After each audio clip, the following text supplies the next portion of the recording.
Bom dia, nono ano, tudo bem com vocês? Espero que esteja tudo tranquilo, tudo ótimo. Hoje nós temos aí aula de redação.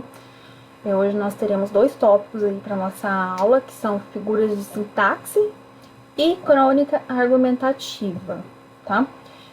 A crônica argumentativa, como vocês já estudaram aí os textos dissertativos, argumentativos, então a crônica ela se difere em alguns detalhes mínimos, só questão mesmo aí de personagens, né, que vão aparecer, né, enfim, outras coisas aí que transformam aí, por exemplo, um texto dissertativo em que você não narra um fato, mas numa crônica que narra uma história, narra um fato, mas de maneira a argumentar, né, utilizando aí a argumentação. E em alguns momentos pode ser que apareça algum personagem, algum elemento nos textos narrativos. Mas antes de passar para a crônica, nós iniciaremos aqui em figuras de sintaxe. Só aproveitando aqui esse início aqui de aula para, eu tô sempre repetindo isso daqui porque eu tenho visto que aparecem algumas dúvidas. Nós utilizamos o livro didático, o módulo 4, porque nós estamos no quarto bimestre, durante as videoaulas. E durante as lives, nós utilizamos materiais extras, materiais complementares, outras fontes aí de pesquisa e de estudo para vocês. Para que vocês tenham aí um suporte maior, que não seja somente o livro. O livro é muito bom, mas nós acrescentamos outros materiais para que vocês tenham mais fontes aí de pesquisa e de estudo, tá bom? Então vamos aqui, nossa primeira parte da aula são as figuras de sintaxe. Nós já estudamos outras figuras, Nós estudamos algumas figuras de linguagem, estudamos também figuras de pensamento, e aí agora que nós estudaremos as figuras de sintaxe. Ai, peraí, eu cliquei aqui errado. Deixa eu pegar uma caneta aqui, eu já vou pegar uma cor diferente, vou pegar esse azul aqui, bonito. Um pouquinho mais espesso para dar uma cor a mais. Eu vou ler com vocês os exercícios, que já são os exercícios para serem feitos, e à medida que for explicando os exercícios, vamos inserindo aí as conceituações e exemplificações aí das figuras de sintaxe. Então vamos lá. 1. No trecho do momento de leitura 2, vou aumentar aqui, é na perna que tem a femoral. Eu fosse a senhora, levava ele. A ambulância não vem mesmo, o homem acaba morrendo. Houve uma supressão de um termo, identifique-o e classifique-o morfologicamente, ou seja, você vai falar qual é a classe de palavras dessa palavra que passou por esse processo de supressão. O que é supressão? É de suprimir, de esconder. Então teve uma palavra aí que ela foi escondida nesse trecho. Qual palavra é essa? Então você vai escrevê-la aqui e vai classificá-la e vai dizer qual que é a classe de palavras que ela pertence. Exercício de número 2. A ausência... Tem que diminuir, ficou muito espesso. Nossa, que... Pronto. A ausência dessa conjunção comprometeu a compreensão do texto? Explique. Gente, eu vou dar uma dica. Número 2, ela já responde uma parte aí da número 1. Então, a ausência, o esconder dessa conjunção, ela comprometeu, ela interferiu aí na compreensão desse texto? Explique. 3. Leia os 3 provérbios. 1. A palavra é de prata, o silêncio é de ouro. As palavras vão, o escrito permanece. 3. Aprenda as boas coisas, as más lhe ensinarão por si mesmas. Letra A. Em cada um dos provérbios, omitiu-se um termo, ou seja, escondeu um termo. Como são classificados esses termos e com que função eles costumam ser empregados? B. Correlacione as colunas identificando a relação de sentido existente em cada um desses provérbios. Então, aqui tem um provérbio, 2, 3. Aí você vai né, dizer aqui qual que é o de explicação, qual que é o de adição e qual que é o de oposição. No caso, aí, os termos aí, tá? Que foram oprimidos. C. As conjunções omitidas nos provérbios são, respectivamente, mas, contudo, e mais, pois, porém, mas, e. Qual dessas aqui que foram, qual desse conjunto aqui de conjunções que foram omitidas, que foram escondidas?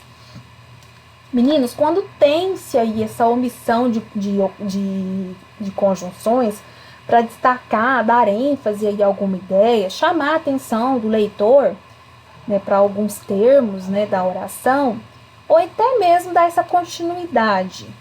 Isso é chamado de assíndeto. O assíndeto é uma figura de sintaxe, que podem ser chamadas também de figuras de construção, né? Porque elas mostram e elas correspondem a desvios relacionados à concordância de termos, né, entre os termos da oração. Então, ela pode ter uma alteração na ordem dos termos, ela pode apresentar uma repetição, ela pode apresentar omissões de palavras, como é aqui o assíndeto. E aí, agora aqui você vai conhecer outras figuras de linguagem. A primeira aqui, que é a segunda, na verdade, é a polissíndeto. Leia a estrofe de um poema do escritor brasileiro Olavo Bilac. Longe do esteril turbilhão da rua, Beneditino escreveu: no aconchego do claustro, na paciência e no sossego, trabalha e teima, e lima, e sofre, e sua. Meninos, no número 1, pede o seguinte. Vocês já notaram aqui que teve uma repetição aqui, né? A número 1, nós temos aí, nesse poema, o eu lírico aborda um processo de escrita do poema. E no último verso, observa-se uma sequência de ações referentes a esse fazer poético. Os termos em destaque foram empregados para ligar as ações. A que classe de palavras eles pertencem? Gente, essas palavras que estão aí destacadas, né, em laranja, né, são essas aqui no último verso, elas servem para ligar as ações, né, que são expressas aqui por verbos. A que classe de palavras elas pertencem? Então, esses termos aqui, eles são conjunções, eles são advérbios, verbos, pronomes, substantivo, adjetivo, interjeições. Quais são as preposições? Qual que é a classe de palavras? 2. Qual é a função da palavra e no último verso? É ligar termos na mesma oração ou ligar diferentes orações? Vocês vão relembrar aí dos períodos, período composto, período simples. Diferentemente do assíndeto, a figura de sintaxe que faz uso de conjunções repetidas é chamada, né, de polissíndeto. Então, a assíndeto esconde, oprime, e o polissíndeto repete. Então, essa é a diferença. Um repete e o outro esconde. Tá? Assíndeto e polissíndeto. Tá? Agora, o pleonasmo. O pleonasmo, acho que, né, todo mundo conhece, já fala um pleonasmo. Observe 2 versos da música Vamos Fugir, do compositor Gilberto Gil. Vamos fugir para outro lugar, baby. Sublinhe o verbo no infinitivo. Que ideia ele expressa? Gente, verbo no infinitivo, né, os verbos que estão no infinitivo são aqueles que não sofreram nenhuma conjugação. Eles estão lá na sua forminha lá, né, sem alteração nenhuma. Ele não teve nenhuma alteração dentro das conjugações. Então, você vai sublinhar esse verbo aqui e vai dizer qual que é a ideia que é expressa por ele, tá? 2. A expressão para outro lugar foi retirada. A compreensão do texto ficaria comprometida, né, se tirasse esse para outro lugar. Ficaria difícil entender? Ou o entendimento seria o mesmo? E aí você vai explicar. Aqui, gente, nós temos, né, dentro desse trecho aí dessa música, a figura de sintaxe que aparece é o pleonasmo, né? Que é o quê? Que é quando você repete uma ideia, né?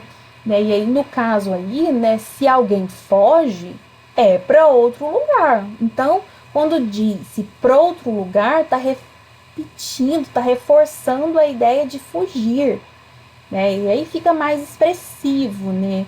A fala, né? A escrita aí, né? Desse caso aí, vamos fugir para outro lugar. Tem uns outros casos aí de pleonasmos aí, né? Entrar para dentro, subir para cima, sair para fora, né? Descer para baixo. Então, são pleonasmos aí que fazem parte aí da oralidade, né? Da fala das pessoas, né? Do dia a dia. Está fora das regras, né? Das normas gramaticais, mas elas fazem parte da oralidade. Elipse. Elipse é uma outra figura de linguagem. Então, vamos observar aí essa descrição poética das árvores.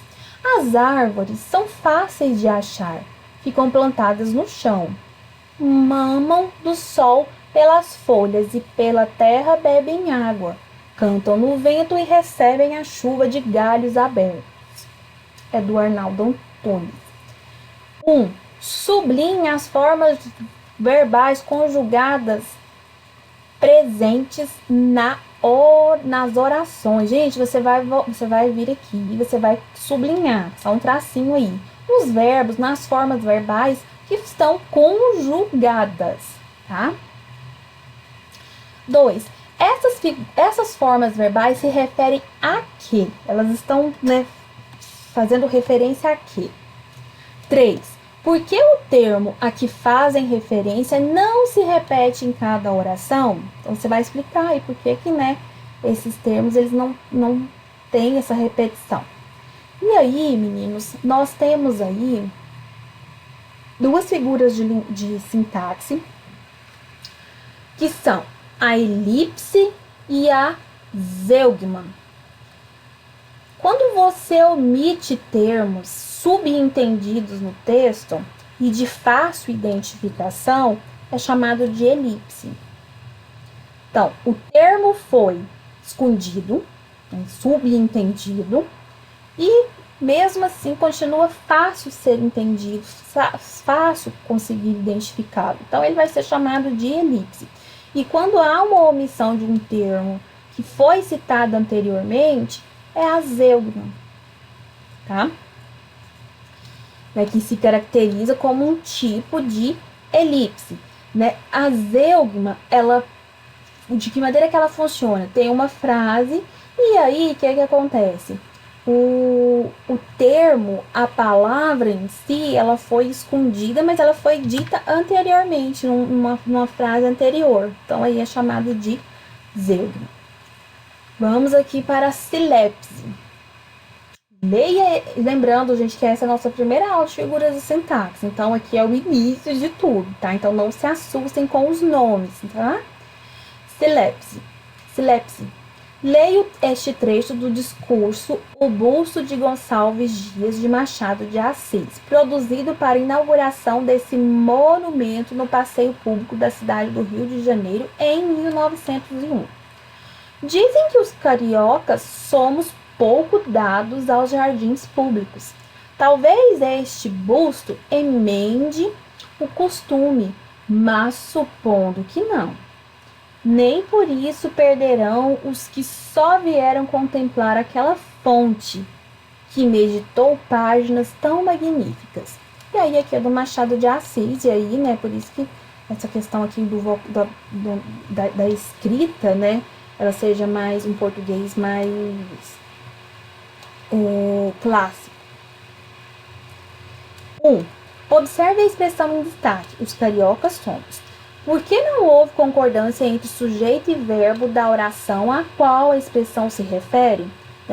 E aí você vai escolher uma das duas aqui para responder essa questão da concordância. Nós estudamos concordância verbal aí no terceiro bimestre, tá? Então aqui faz, né, tá tudo interligado, só relembrar aí as regras aí de concordância.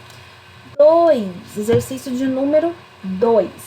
Reescreva esse trecho de acordo com a variedade padrão, ou seja, dentro aí da norma culta, dentro aí das regras, né, gramaticais. Seguindo aqui, né, Machado de Assis, autor do texto, escolheu não realizar a concordância entre sujeito e verbo, porque desejava incluir-se no discurso, por também ser carioca. Dessa forma, a concordância entre palavras em uma oração não segue a norma padrão, mas ocorre de acordo com a ideia expressa no texto. E isso é denominado de silepse. Aí, gente, essa silepse aí que foi utilizada por Machado de Assis é chamada de silepse de pessoa, pois há concordância entre sujeito e pessoa verbal. 3. Lê as orações. São Paulo é agitada dia e noite. 2. A maioria dos estudantes que compareceram à palestra eram de escola pública. A. Identifica as formas verbais nas orações 1 e 2, identificando seus respectivos referentes. Gente, primeiro, forma verbal é o verbo, né? Seja ele conjugado ou não. Aí você vai identificar quais são seus referentes, ou seja, esse verbo ele está dizendo algo do que ou de quem. E aí esses são os referentes. B. As formas verbais concordam com seus respectivos referentes? Explique. Gente, se vai explicar se concorda ou não, tá?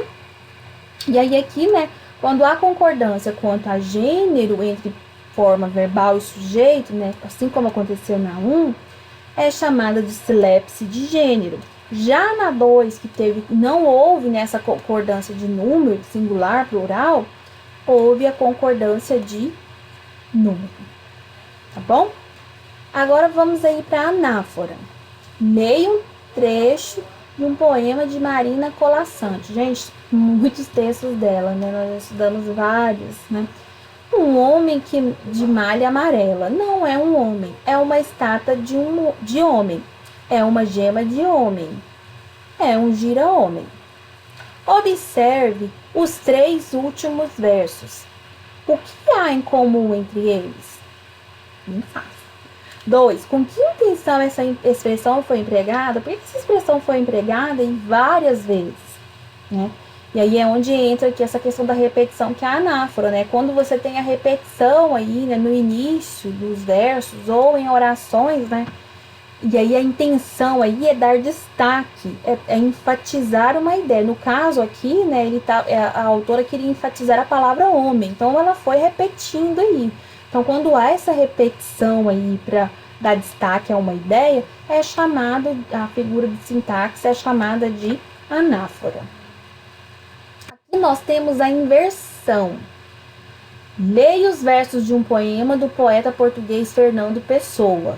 Suavemente grande avança, cheia de sol a onda do mar. 1. Que verbo foi empregado nesses versos? Qual é a transitividade dele? Primeiro, você vai encontrar o verbo, né, que foi utilizado aí nesses versos. Ok. Achou o verbo, você vai citar a transitividade. O que é transitividade? Verbos intransitivos, verbos transitivos diretos, verbos transitivos indiretos. O verbo intransitivo não precisa obrigatoriamente ter um complemento, ele por si só já dá o sentido completo. O verbo transitivo direto, ele liga ao complemento dele sem o intermédio, sem ter uma preposição. E o verbo transitivo indireto precisa de ter uma preposição para ser ligado ao seu complemento. No caso, ele vai ser um objeto indireto. Então, aqui você vai colocar aqui, você vai identificar e vai dizer que tipo de verbo é esse, né? 2. Identifique o núcleo do sujeito a que esse verbo se refere. Então, você vai procurar lá o sujeito e vai achar a parte mais importante do sujeito, que é o núcleo. E vai dizer A qual verbo esse núcleo está fazendo referência? 3. Os elementos da oração desse poema seguem a ordem verbo mais sujeito ou sujeito mais verbo ou verbo mais sujeito. Então, você vai escolher um ou outro aqui. 4. Os elementos da oração estão na ordem direta ou indireta. 5. Reescreva a oração aplicando a ordem direta. Aí aqui, meninos, está falando o seguinte, sobre a questão do deslocamento dos termos da oração, né? De modo aí a fazer essa reversão da ordem direta, né? Sujeito mais verbo e mais complemento, que é, né, o que a gente sempre vê, né? E aí essa intenção de destacar os elementos que não tem tanto destaque é chamado aí de inversão sintática. E aí aqui nós temos o exercício de número 6, né? Ele vem pedindo para você fazer o seguinte, para você ler essas frases e em seguida você vai dizer qual figura de sintaxe foi empregada em cada uma dessas aqui. Então, todas essas figuras de sintaxe aí que nós acabamos de conhecer. Eu tenho que memorizar? Não, você não vai memorizar, você vai praticar lendo, fazendo exercícios, né, como esse aqui, para fazer esse tipo de identificação, tá? E aí você vai aprendendo e não memorizando. Agora, nós iremos passar para a nossa segunda parte aqui da nossa aula, que é a crônica argumentativa, né? Vou colocar só a data aqui que eu esqueci, 18/11/2020. Então, aí nós temos a crônica argumentativa. Nós já sabemos como é feito um texto argumentativo, o que é argumentar, né? Já estudamos esse gênero e a maneira de se fazer textos assim. Agora nós vamos encaixar aqui com crônica, que também nós já lemos crônicas aí, nos textos aí de interpretação. Crônica argumentativa. Meninos, a crônica é um gênero literário em que o cronista, através do humor, da crítica e da poesia, ele vai contar uma história. Ou ele vai dar uma opinião dele. Pode colocar uma opinião, né? Você tem observado posicionamentos a respeito da violência e paz. No entanto, a violência muitas vezes vai além da guerra entre indivíduos. É sobre isso que você vai ler neste texto. Então, primeira coisa que vocês têm que saber. A crônica, ela é um gênero literário. Ponto final. O cronista, ou seja, quem escreve uma crônica, ele vai colocar uma pitada aí de humor, de crítica, de poesia. Às vezes ele pode colocar uma ironia e também ele pode colocar uma opinião dele. Ou então ele pode só contar a história, né? Narrar uma história. Aqui nessa crônica que vocês vão ler agora, vai dar pausa e vai fazer leitura, ela vem falando sobre a questão da violência, da paz, enfim, de onde a violência pode estar, né? Não só em guerras, né? Guerras gigantescas, mas ela está presente em outros ambientes. É o que você vai estar lendo aí. Ela começa aqui na página... tem página aqui, gente, eu sempre me confundo. Ela começa lá na página 49 e vai até a 50. Aí aqui na número 1 vem pedindo assim, ó, a crônica expõe um fato recorrente, ou seja, que acontece com a frequência maior, né? Sempre. Qual é esse fato?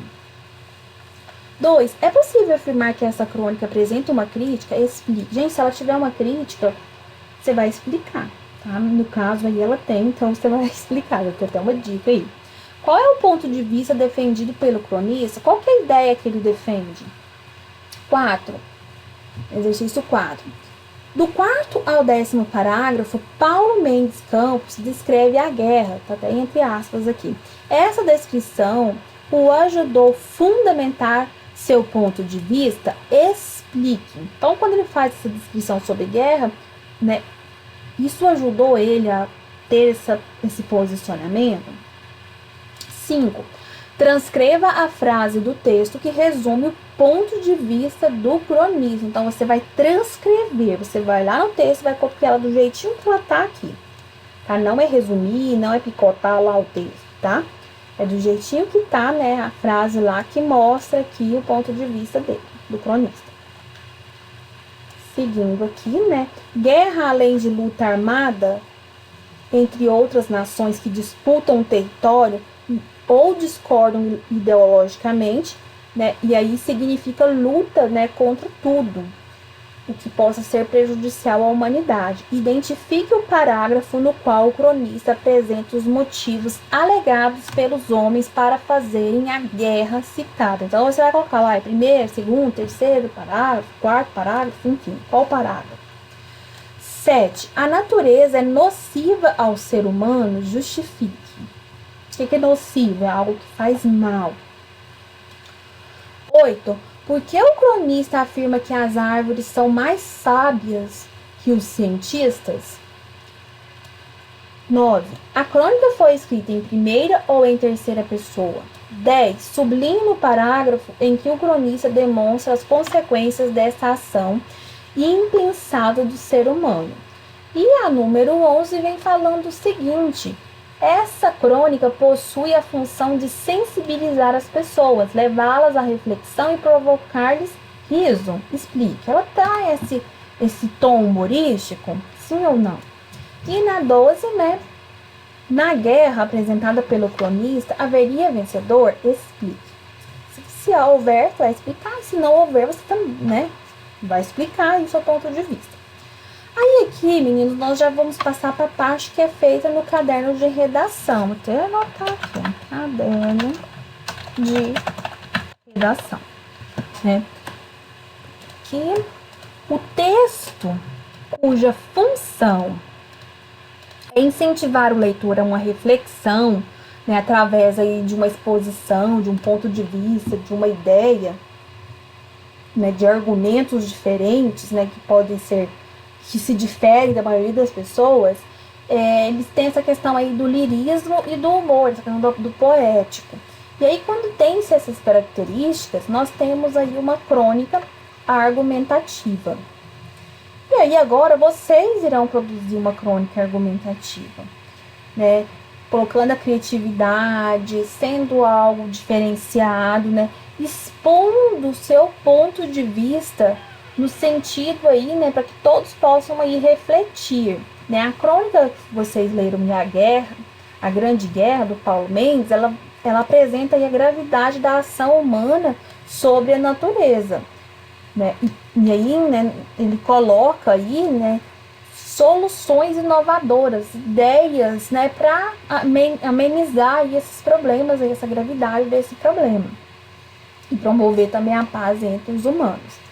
E aí você vai seguir essas orientações aqui, né? Você vai escolher um problema ambiental. Gente, não é problema social, é problema ambiental que você julgue aí que seja algo muito problemático e urgente para ser resolvido.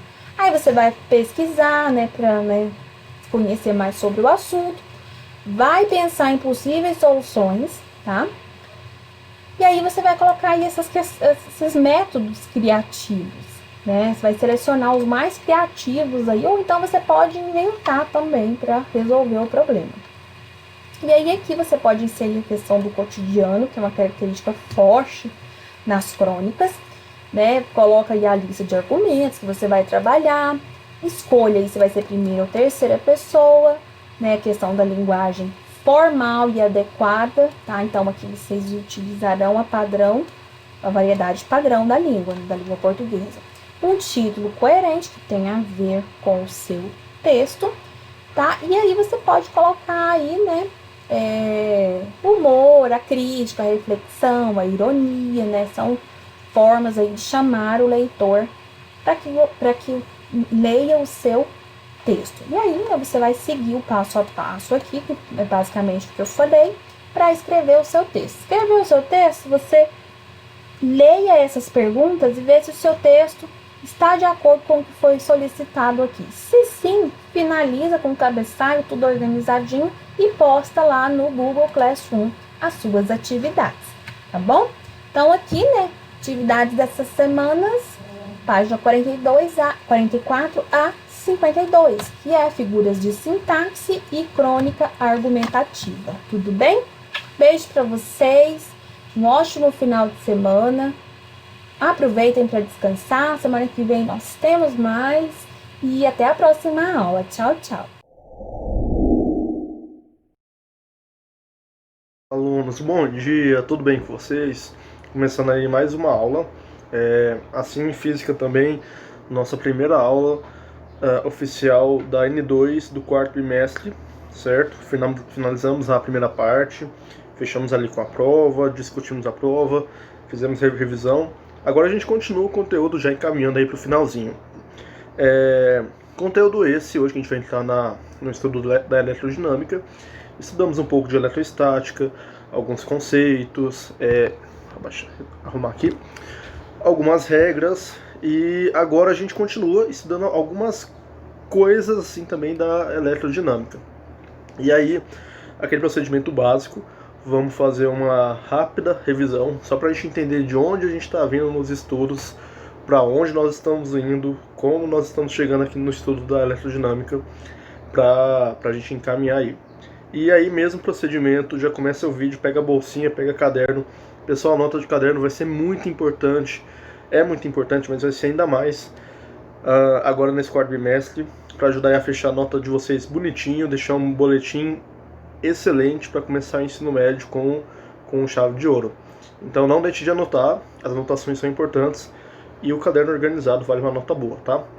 Pessoal, em física nós começamos a estudar o capítulo 16, que é o estudo da eletricidade. Vimos aí sobre a importância da eletricidade, debatemos sobre isso, falamos aí sobre o papel da eletricidade no nosso dia a dia, o fato dela, se ela é essencial ou não para a vida. Chegamos à conclusão de que a energia elétrica não é essencial para a vida humana, mas ela é um conforto, ela é algo que hoje em dia faz parte do nosso dia a dia 24 horas e se tornou algo fundamental para a nossa vida.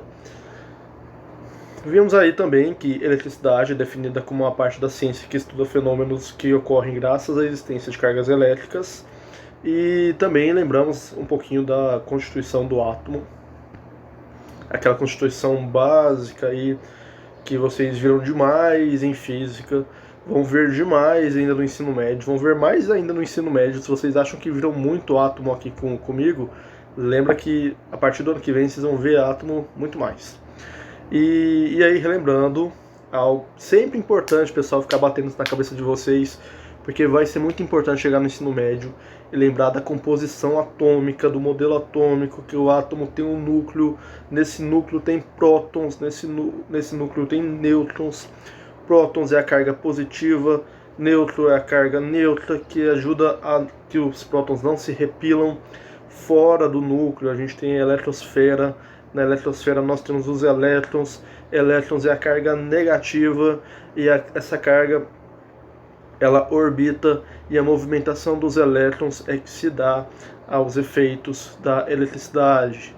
Então, pessoal, é algo que vocês parece ser maçante, parece ser chato, mas isso daqui é a base. Como falei para vocês, física e química do nono ano é só a base ali, é só o comecinho para vocês conseguirem avançar para o ensino médio, aonde vai ter uma física e uma química caprichada, mas que vocês vão gostar bastante, tá?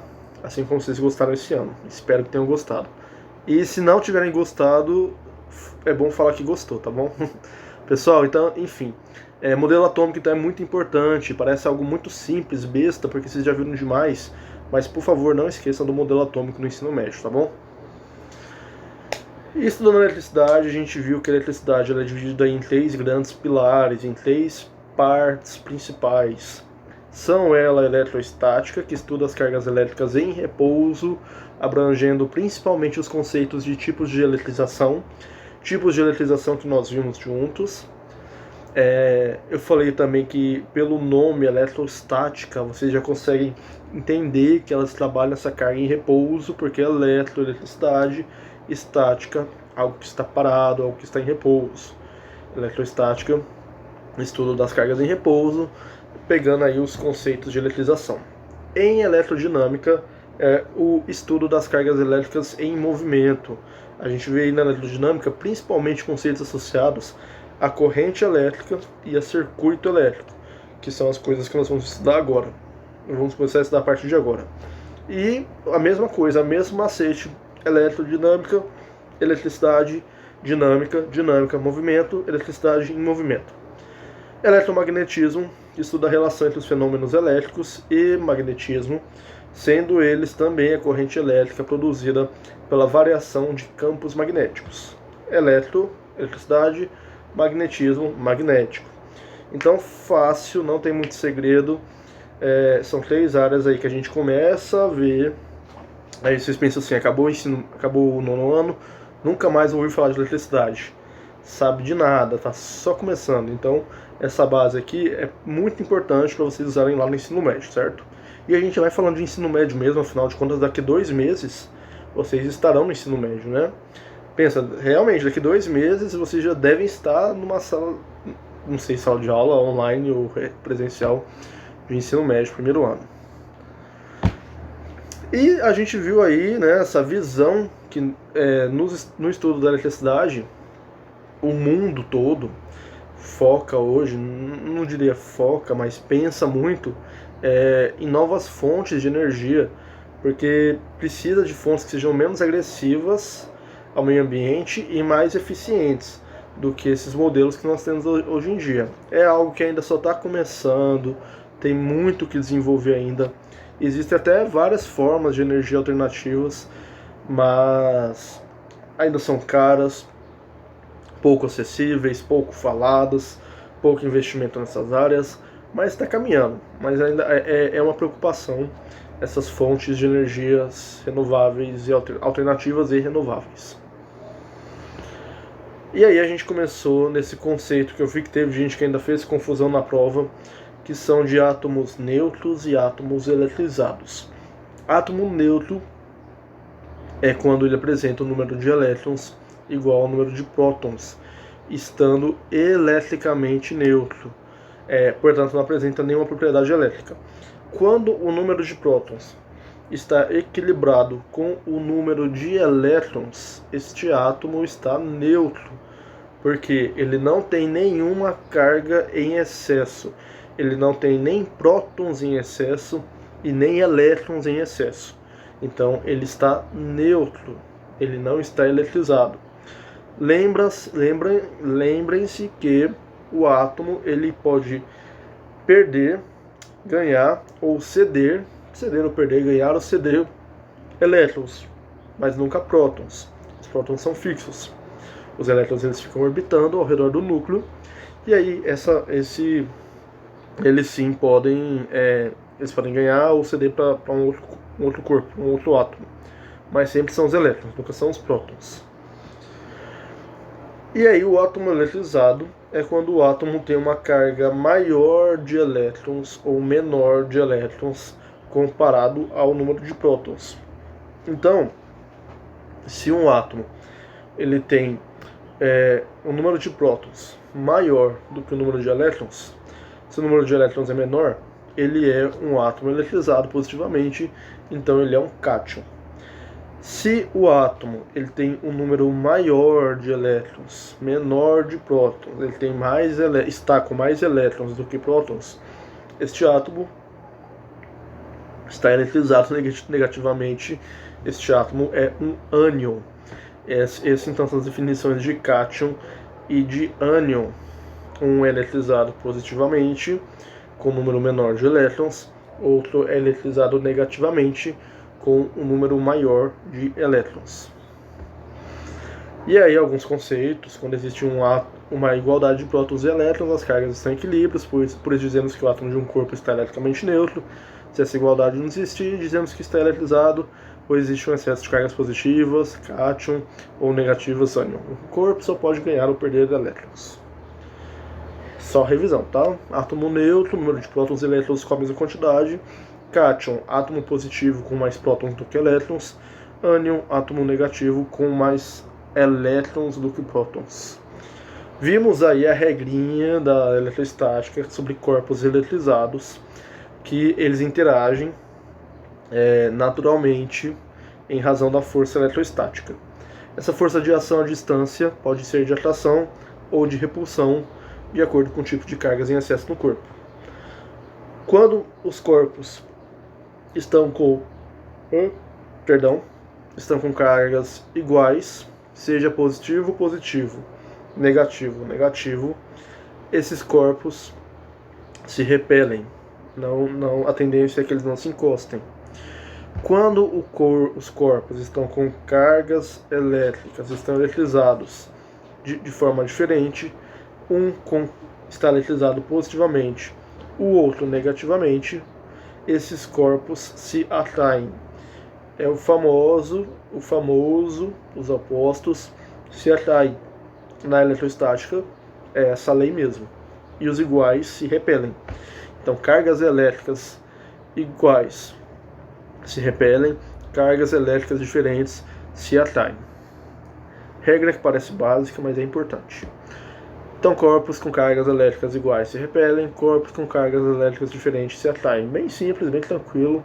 É só para vocês fixarem que esse é um conceito da eletrostática e vocês vão avançar esses estudos mais para frente. E aí, né, alguns conceitos que a gente finalizou estudando eletrostática: corpos neutros são aqueles que possuem cargas negativas e positivas na mesma proporção. Corpos eletrizados são os que possuem maior quantidade de uma carga ou de outra. Na eletrostática, apenas os elétrons se desprendem do átomo. E aí, como podemos eletrizar um corpo? Nós temos 3 formas de eletrização: por atrito, por contato e por indução. Estudamos aí essas 3 formas. Por atrito aqui, contato e indução vocês viram na pesquisa de vocês. A gente viu aí que da questão do atrito, quando a gente esfrega um corpo no outro, um corpo vai ceder elétrons, o outro corpo vai receber elétrons, sendo assim ficando eletrizado. Mesma coisa, o famoso choquinho, que é quando encosta e acontece aquela troca de cargas. Então, também já vimos sobre isso. Opa, avançar aqui. Hoje começamos na eletrodinâmica. Eletrodinâmica, como o nome já diz, estuda a parte da física responsável pelo estudo do comportamento das cargas elétricas em movimento. Eletricidade, dinâmica, movimento, algo dinâmico, algo se mexendo. Os elétrons que se concentram na parte externa fazem o transporte de energia elétrica, corrente elétrica. Então, os elétrons eles ficam na parte de fora na parte externa do átomo, não na parte de fora. Tem o núcleo, então de fora ficam os elétrons, da eletrosfera. Alguns ficam mais próximos do núcleo. Lembra das camadas eletrosferas? Aí a primeira camada comporta 2 elétrons, a segunda camada comporta 4, e por aí vai. Então tem os mais próximos e tem os que ficam mais distantes. Esses elétrons mais distantes que são transportados, que acontece aí os fenômenos na corrente elétrica. Então o transporte desses elétrons é chamado de corrente elétrica. A movimentação que o transporte desses elétrons fazem, essa movimentação dos elétrons é chamada de corrente elétrica. Então a movimentação das cargas elétricas dá-se o nome de corrente elétrica. Ok? Esse é o primeiro conceito.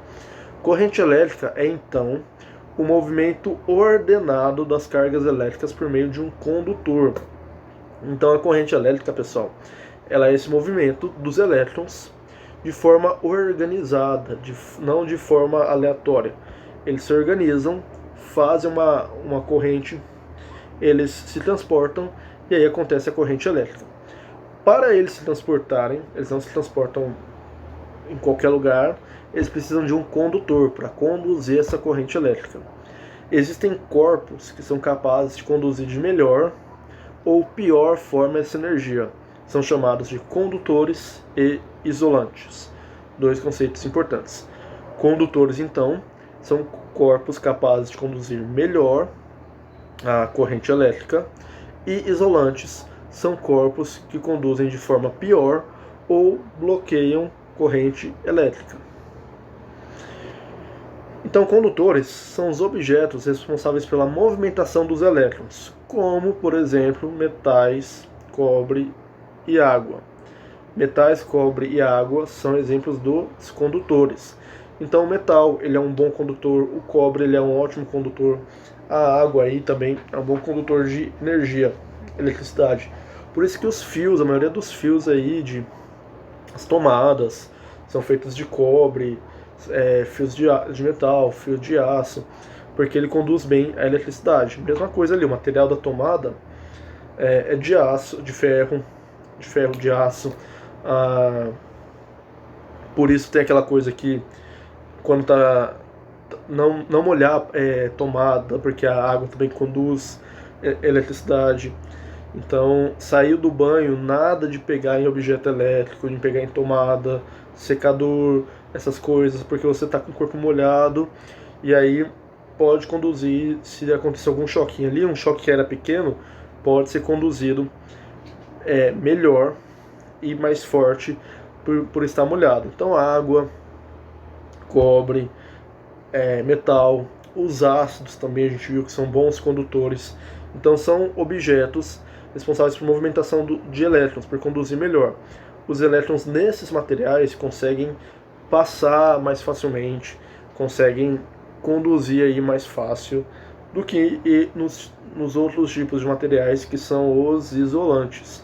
Então, isolantes são e aí não esqueçam de estar anotando, tá? Anota aqui os condutores, anota aqui também os isolantes.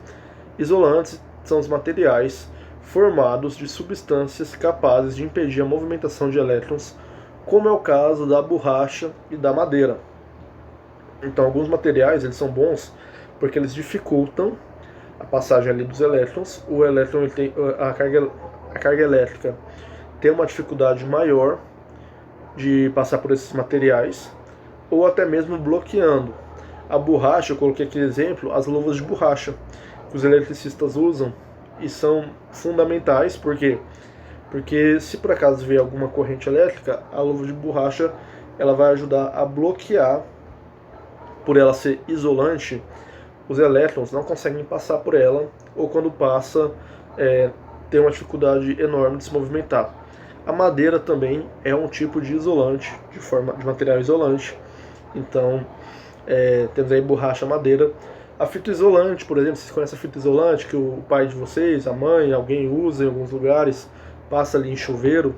A fita isolante tem um material parecido com a borracha, tem borracha, material que ajuda ali a não passar energia, ela isola e aí não acontece a condução dos elétrons formando a carga elétrica. Então, para hoje, pessoal, eu queria começar, fazer essa revisão, na verdade, geral, porque eu vi que pelas provas que era importante revisar algumas coisas e entrar com esses conceitos da eletrodinâmica, que são os conceitos da corrente elétrica, da movimentação dos elétrons, dos condutores e dos isolantes. Ok, pessoal?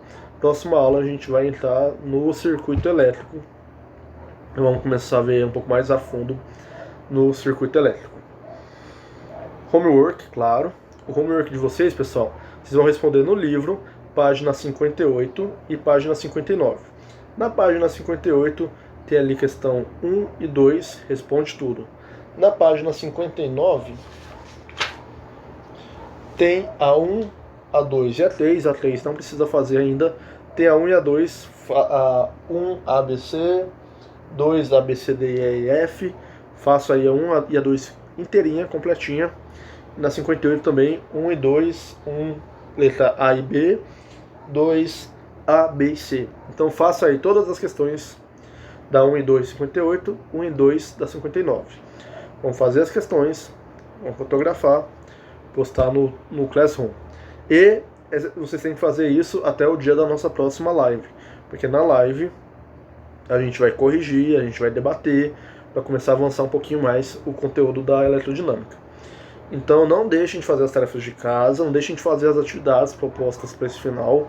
A gente está encaminhando aí já para o finalzinho, é muito importante que vocês não abaixem a energia, pelo contrário, aumentem essa energia aí e vamos encaminhar aí para fechar com chave de ouro. Ficou alguma dúvida? Falei alguma coisa que não deu para entender, não ficou claro, tá alguma coisa que não tá batendo, anotem no caderno, me passem as perguntas nas lives. Alguma dúvida sobre a tarefa de casa, alguma coisa mais urgente, podem mandar mensagem à vontade, vocês sabem onde me achar. por hoje era só isso, pessoal. Queria vir até aqui. Próxima aula a gente continua. Tenham uma excelente semana, bons estudos, bom descanso. Vejo vocês na nossa próxima aula. Um forte abraço e tchau, tchau.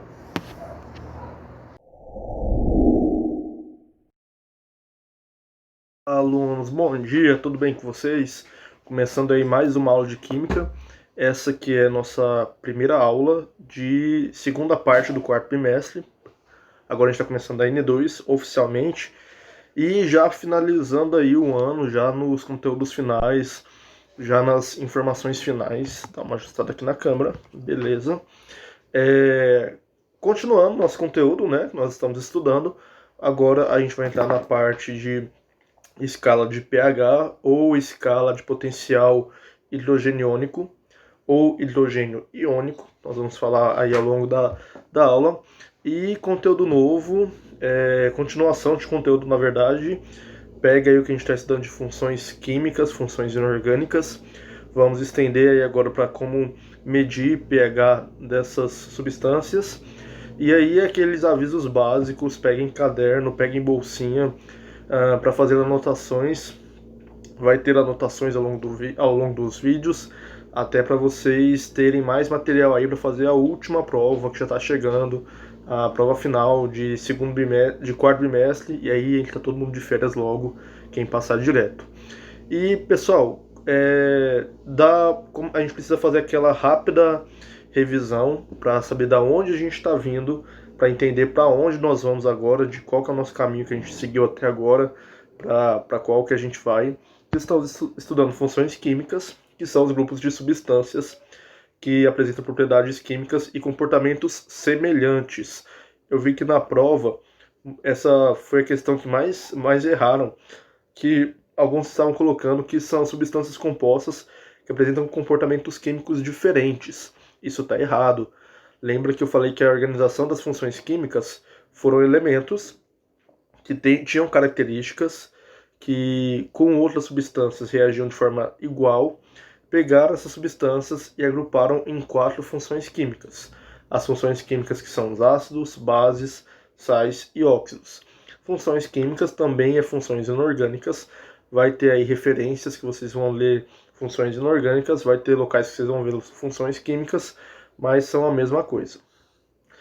Começamos a estudar, a gente estudou, na verdade, um por um, tanto o ácido, quanto base, quanto sais, quanto óxidos, e aí a gente viu a questão do ácido, que eles são compostos moleculares que, quando em solução aquosa, liberam íons hidrogênio positivo. Solução aquosa, qualquer substância aí que ele possa ser dissolvido, qualquer substância aí à base de água é uma solução aquosa, ele libera os íons, que são os cátions. Lembra que a gente tem os cátions e os ânions. Os cátions, vocês lembram que são quando a carga positiva é maior do que a carga negativa. Então, esses cátions, no caso, são os hidrogênios. Então, sempre é liberado cátions de hidrogênio. E os ácidos, eles possuem na equação química, ali na fórmula química do elemento de um ácido, sempre vai ter a presença obrigatória de um hidrogênio, geralmente no começo. Então, um ácido, quando vocês pegarem uma equação química onde começa com hidrogênio e é uma substância composta, não é só o hidrogênio, e sim tem a presença do hidrogênio ali, então a gente já sabe que estamos falando de um ácido. Alguns exemplos de ácidos: o HCl, que é o ácido clorídrico, HNO3, que é o ácido nítrico, H2SO4, que é o ácido sulfúrico, H3PO4, que é o ácido fosfórico. Tanto o sulfúrico, quanto o fosfórico, quanto o nítrico, quanto o clorídrico, eles têm algo em comum, que é a presença da molécula de hidrogênio, o Hzão aí no começo. E aí, quando vocês batem o olho numa equação química, viu ali uma equação de uma substância que reage com outra substância e viu que tem um Hzão ali no começo, você já sabe que é um ácido. Alguns exemplos de ácidos: a gente tem aí o vinagre, né? O ácido cítrico, na verdade, que é usado acético. Ácido acético, que é usado no vinagre, é um exemplo de ácido. A bateria dos carros possui ácido sulfúrico, que é um tipo de ácido. E o abacaxi também possui ali um tipo de ácido. E aí a gente viu que qual que é a diferença aí de um ácido sulfúrico para um ácido presente numa fruta como no abacaxi. é que existem ácidos fortes e ácidos mais fracos. O que diferencia aí um ácido forte de um ácido fraco é a quantidade de hidrogênio que esse ácido libera. Então, um ácido forte ele tem maior concentração, maior quantidade de moléculas de hidrogênio. Um ácido mais fraco ele tem uma menor quantidade, menor concentração de hidrogênio, de moléculas de hidrogênio. Então, isso é o que diferencia ácidos fortes de ácidos fracos. Isso é importante porque a gente vai ver isso na escala de pH. Fomos para as bases, né, que são substâncias que liberam ânions, que no caso é o H, que é o hidróxido. O ânion formado é sempre o H e sempre possui no final da fórmula. Então, assim como os ácidos têm a molécula do hidrogênio, ali o Hzão, as bases têm a molécula de hidróxido, que é OH. Geralmente o OH fica no final da fórmula ali. Então, quando você espera a equação, o OH vai estar no final. Existem bases fortes e bases fracas também, que dependem da liberação de hidróxido. Assim como o ácido depende da liberação de hidrogênio, as bases dependem da liberação de hidróxido. Quando é misturada ácido com base, quando usamos base com ácido, acontece uma reação, que é a reação de neutralização. Essa reação gera sal e água. Inclusive é dessa reação que vai gerar aí os sais. Aí algumas características das bases que a gente estudou são amargas, são adstringentes, tem textura escorregadia. Quando misturada com ácido, forma uma reação de neutralização. Em contato com papel de tornassol, que é um indicador de pH, se você pegar um papel de tornassol, que é um tipo de papel que serve para indicar o pH da substância, e colocar ali, ele torna-se azul. Então, algumas características das bases que nós estudamos, mas ainda vai ser muito importante porque a gente vai ver a partir de agora. Opa. Alguns exemplos de bases aí, então medicamentos, o hidróxido de cálcio, e aí a gente falou aí dos antiácidos, que são aqueles comprimidos efervescentes, que são a base de bases, que servem para neutralizar ali o ácido do estômago, quando acontece quando uma comida não cai muito bem, quando o estômago está ali queimando, a gente usa uma base, porque essa base vai neutralizar o ácido. Fomos para os sais, que são produtos formados por uma reação de neutralização. Nossa fórmula química, elas nunca vão começar com Hzão de hidrogênio, porque aí seria um ácido, e nunca vão terminar com uma molécula de OH de hidróxido, que aí seria uma base. E aí os sais são formados por uma reação de neutralização, que é quando a gente pega a base e mistura com ácido, essa mistura acontece uma neutralização e libera ali água e sais. Esses sais são os sais que a gente estuda em funções químicas. Alguns exemplos aí de sais, né? O sulfato de sódio, e o hipoclorito de sódio, o fluoreto de sódio, o sulfato de alumínio, que são usados em pasta de dente, fabricação de giz escolar, produtos de limpeza e por aí vai. Alguns exemplos de sais. A gente viu isso, é só uma recapitulação para vocês entenderem para onde a gente está indo, de onde nós viemos. Óxidos são substâncias compostas de dois elementos químicos, em que um deles essencialmente é o oxigênio. Um óxido ele precisa ter obrigatoriamente a presença do oxigênio. Alguns óxidos, ao reagirem com água, formam ácidos, e aí são chamados óxidos ácidos, assim como alguns óxidos, quando reagem com água, elas liberam bases, e aí são chamadas de óxidos básicos. Alguns exemplos de óxidos aí que a gente viu, o dióxido de carbono, a argamassa utilizada em construção, e por aí vai. Para aí a gente chegar no conteúdo novo, escala de pH, já de cara eu falo que o que vai estar nesse slide é para estar copiado no caderno. Copiem no caderno o material, as coisas que estão escritas aqui nesses slides. Vai ser importante, eu vou conferir depois no caderno de vocês.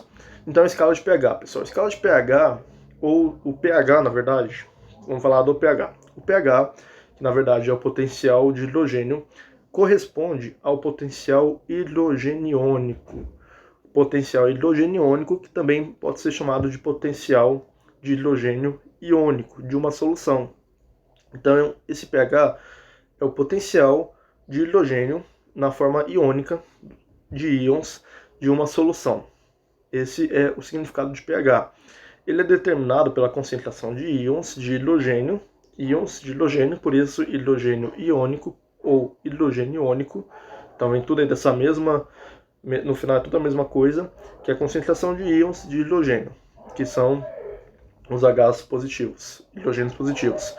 E o pH, ele serve para medir o grau de acidez, neutralidade ou alcalinidade de uma substância, de um elemento, seja o que for. Então, o grau de acidez, por base do quanto ele tem ali de ácido, o base de neutralidade, para saber se essa substância é neutra, ou base de alcalinidade. A alcalinidade é a quantidade de base de determinada solução. Então, é para isso que serve o pH, a escala de pH. A escala de pH ela foi criada pelo bioquímico Peter Lauritz, que ele propôs o uso de alguma escala logarítmica, alguma coisa ali que fosse baseada em números, que desse para indicar uma escala que fosse ali a base de números, logaritmo de 0 a 14. Então quem criou, assim como a gente estudou aí, a gente sempre estuda quem criou a tabela periódica, quem criou os modelos atômicos, nós temos aí quem criou a escala de pH, que foi o bioquímico Peter Lauritz. E aí ele propôs o seguinte: vamos medir o pH das coisas e vamos colocar em números, né? Vamos ajustar aí do mais fraco para o mais forte em ácido, do mais fraco do mais forte para o básico, para básico, e vamos ajustar aí o que é neutro. Então, essa ideia veio dele, essa criação veio dele. E a escala pH, pessoal, ela vai de 0 a 14, assim como eu falei para vocês. A escala pH ela varia de 0 a 14 na temperatura de 25 graus Celsius. Porque algumas substâncias, dependendo da temperatura, ela pode mudar alguns fatores, entre eles o pH. Então essa escala ela foi baseada, ela é feita em cima de 0 a 14, logaritmicamente de 0 a 14, desde que em temperatura de 25 graus Celsius. Que aí já dá para ter uma base, já é um padrão, na verdade, para se medir a escala de pH. Se o valor do pH for igual a 7, o meio da solução será neutro. Se na escala de pH o elemento for menor do que 7, ele será um ácido. Se ele for maior do que 7, ele será básico. Aqui um exemplo de escala de pH. Ela é colorida mesmo, para indicar até quais são os ácidos fortes, quais são os ácidos fracos, bases fortes, bases fracas. De 0, pessoal, até 6,9, aquele elemento, se ele na escala de pH, se houve ali a medição, através de um pHômetro, se ali na contagem, deu que esse elemento tem de 0 até 6,9 de pH, esse elemento ele é um ácido. Se olhou ali que deu 7 certinho, esse elemento é neutro. Se deu de 7,1 até 14, esse elemento é uma base. Professor, então quer dizer que neutro é só o que tem cravado no 7? Sim, só o elemento que está cravado no 7. E, professor, tem alguma substância que tem 7 de pH? Tem, que é a água destilada. A água destilada que a gente já conversou, nós já falamos, é a água usada em experimentos, usado em laboratório, ela não é própria para o consumo, né? A água que a gente consome, ela não é uma água pura, totalmente neutra, ela tem ali várias substâncias. Mas existe a água destilada, que ela é usada em laboratórios, em outros lugares, onde o pH da água destilada é exatamente 7, ou seja, ela é exatamente neutra, até porque como ela é usada em substâncias, assim ela não impacta e não influencia aí outros elementos. Então de 0 a 6,9, ou seja, menor do que 7, é ácido. De 7,1 a 14, ou seja, acima de 7, é básico. E se bateu 7, se cravou 7 ali, ela é neutra. E aí, aí tem aqui e não esqueçam de anotando isso, tá bom? Principalmente essa parte aqui do ácido neutro e básico. Então, aqui para vocês entenderem bem, para a gente fechar essa parte aí, se o elemento ali na escala de pH ele ficou abaixo de 7, então tá ali, pH abaixo de 7, essa substância é ácida. Se essa substância bateu ali no pH 7 com uma água destilada, é uma substância neutra. E se o pH foi acima de 7, é uma substância básica. E aí, pessoal, à medida que os valores se distanciam de 7, quanto mais longe eles estão de 7, mais fortes eles vão se tornando. Isso significa que mais fortes eles vão se tornando. Isso tanto para os ácidos quanto para as bases. Então, alguma coisa ali que tá na parte do 0, 1 e 2 é muito mais forte do que algo que está ali no 4, 5 e 6. Repara até pela cor, né? A cor vai ficando mais, a gente coloca a cor ficando mais forte. Então, um ácido forte, ele tem um pH mais baixo. Um ácido fraco, ele tem um pH um pouco mais alto. É um pouquinho confuso isso, mas se vocês entenderem a escala de pH aqui bonitinho, não vai ter esse problema. Então, quanto mais vai voltando, então 7 é o meio. Quanto mais o pH dessa substância ácida vai indo para a esquerda, mais forte significa que ela está ficando, ou que ela é. Ali no caso do 7, quanto mais para a direita ela vai, quanto mais para a ponta ela vai, significa que mais forte está ficando, ou mais forte é essa base. Então, um ácido forte ou uma base forte são os valores mais longe de 7. Um ácido mais fraco, uma base mais fraca, são os valores mais próximos de 7. Pela cor aí, até pela tonalidade da cor, isso ajuda, porque dá para entender o quanto está mais longe ou mais perto de ser forte ou ser fraca. Ok? Não esqueçam que as dúvidas vão anotando no caderno aí para vocês me passarem depois nas lives. Pessoal, essa aqui é uma escala de pH do caderno, do livro de vocês. É exatamente a mesma do livro. Eu peguei aí, ó, essa escala de pH com alguns exemplos. Vou usar aqui o livro porque eu não estou enxergando muito bem as coisas ali do slide. Então, olha só. No 7 a gente tem neutro, então a gente tem algumas coisas aí e o indicador do pH dessa escala. Lembrando aí que sempre tem o meio também, então de 0 a 1 tem o 0,5, de 1 a 2 tem 1,5. Não é exato 1, 2, 3, 4, 5. É de 0, 0,1, 0,2, 0,3, 0,5, 0,9, 1, 1,1, 1,5. Então cada pontinho da escala de pH conta. O suco gástrico, por exemplo, que é o ácido que fica no nosso estômago e que auxilia na digestão de alimentos, o pH de um suco gástrico ele é igual a aproximadamente 1,5. Aí eu pergunto, 1,5 número baixo, mas isso significa que esse ácido, esse suco gástrico, ele é forte ou ele é fraco? Esse ácido ele é muito forte, porque lembra que quanto mais longe do 7, mais perto do 0, mais forte esse ácido é. Então, o suco gástrico, que é aí um tipo de ácido que fica presente no nosso estômago, ele é igual a 1,5, então isso significa que ele é muito forte. Tá? Um suco gástrico tem aí aproximadamente 1,5. O vinagre, que também é bem ácido, ele tem aí 2,5 na escala de pH. Também é algo forte, é algo ácido. O suco de limão, ele está próximo a 2. Olha aí, suco de limão, aí no slide, ou acompanha pelo livro, ele tem aproximadamente 2 de pH, o vinagre 2,5, 2,7. Depois a gente tem aí o tomate, que ele tem uma acidez cerca de 4 na escala de pH. Depois nós temos aí a chuva. A chuva ela tem um grau de acidez de aproximadamente 5,6. E depois da chuva a gente tem aí a saliva. A nossa saliva ela é ácida, nossa saliva ela não é neutra, ela tem um potencial ácido ali. E a acidez da saliva ela é próxima a 6,7, aproximadamente a 6,7. Aqui são... e aí depois tem também o leite. O leite, ele tem 6,7 também aproximadamente de acidez, então o leite ele tem ali um grau de acidez também. No 7 a gente tem aí água destilada, por exemplo. Então de 0 até 7 a gente tem ácidos. 0 até 6,9, perdão. De 0 a 6,9 nós temos ácidos. Agora, acima de 7, a partir de 7,1, nós temos as bases, os elementos básicos, alcalinos, substâncias no caso. E aí a gente tem aí a lágrima. Nossa lágrima ela tem um potencial básico próximo de 7,2, aí como na escala de pH. Nós temos depois o leite de magnésia, que tem aproximadamente cerca de 10 pontos na escala de pH. Temos aí a água de cal, que é aproximadamente próximo a 12 na escala de pH.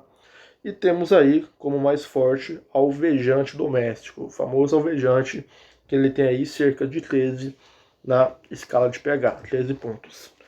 São alguns exemplos de algumas substâncias e aonde elas se encaixam aí na escala de pH. Professor, como que se mede esse pH? Como que eu faço para saber esses indicadores? Através de aparelhos que são chamados pHmetros ou pHômetros. Vocês podem ver os dois nomes, pHmetros ou pHômetros. Então esses valores podem ser medidos de forma precisa. Uma substância ela pode ser feita por um aparelho que dá uma indicação exata, que são os pHmetros ou pHômetros, que servem para indicar aí o grau, o nível na escala de pH. Eu coloquei a imagem de alguns, para vocês entenderem como funciona esses aparelhos.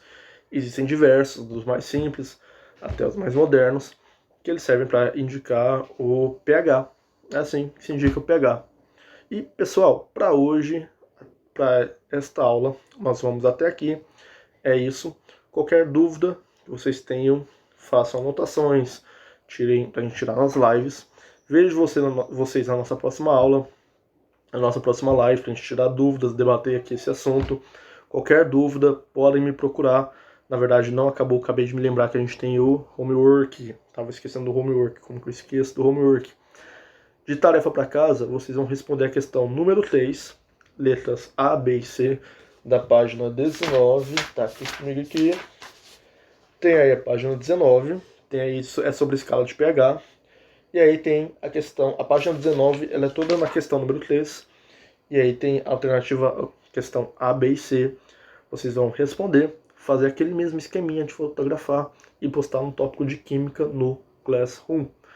Aí sim, pessoal, qualquer dúvida que vocês tiverem, qualquer coisa que não tenha ficado claro, qualquer coisa que ficou confuso, podem me perguntar aí no WhatsApp, podem me perguntar aí nas redes sociais ou na live que a gente tem, nas nossas lives. Ok, pessoal? Tenham uma excelente semana, ótimos estudos, descansem, estudem bastante. Qualquer dúvida, sabem onde me procurar. Vejo vocês na próxima aula. Um forte abraço e tchau, tchau.